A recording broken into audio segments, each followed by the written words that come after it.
During finals week, I stayed up for 72 hours straight, consuming energy drinks and being terrified that my GPA would plummet.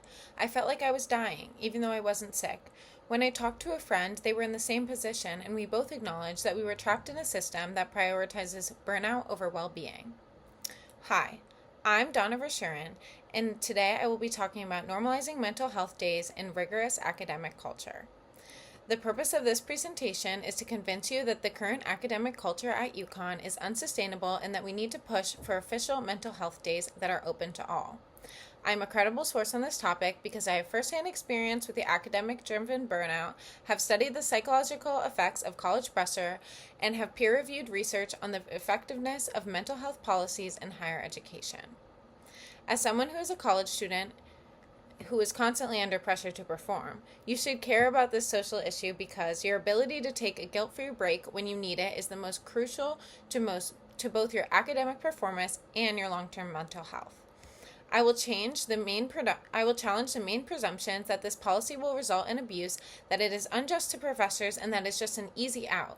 The claim that students will misuse the system in order to avoid attending class is the first one I'll refute. Granting excused, no documentation days, according to critics, will encourage widespread abuse by students merely seeking an additional day off. This argument makes the incorrect assumption that students value adolescence over academic achievement. In actuality, students are overburdened and are turning to mental illness as a last resort, which frequently makes stress levels even worse by requiring them to make up or lie about their problems. A formal policy validates the necessity without necessitating a tax administrative procedure. Schools with one or two designated mental health days, such as some high school districts, report low rates of abuse, high rates of students using the days when they are most stressed, demonstrating a real need rather than a desire to avoid accountability. In addition to this, the concern that the policy is administratively complex is also an incorrect presumption. The claim that professors are unfairly burdened by this policy is the second claim I will refute. Professors contend that handling students' absences and providing accommodations for mental health issues unfairly adds to the workload and time. The existing system is already burdensome. By establishing a clear limit, 2 days per semester for example, and providing students with a simple, pre-approved option that instructors can then consistently oversee, a formal mental health day policy simplifies the procedure. According to a study on flexible attendance policies published in the Journal of American College Health, faculty administrative burden actually decreased when accommodations were standardized and made explicit by the administration, as fewer one-to-one intricate negotiations were required. In addition to this, we must also challenge the notions that mental health days is also an easy solution, ignoring the deeper cultural problems. The claim that mental health days are merely a short-term band-aid is the final claim that I will refute.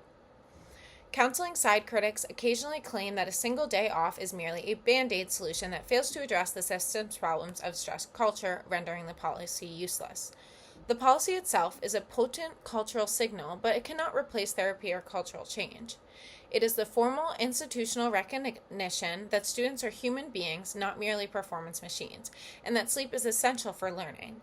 As a first step in multifaceted public health approach to college well-being, the American Psychological Association, otherwise known as APA, strongly supports policies that remove structural barriers to students' rest.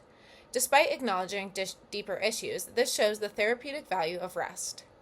Given this, we must insist the administration of our university at UConn to establish a rule that permits students to take 2 official excused mental health days each semester, which can be accessed by sending a simple email to their professor. In conclusion, our willingness to alter the academic burnout culture will determine the health of our student body.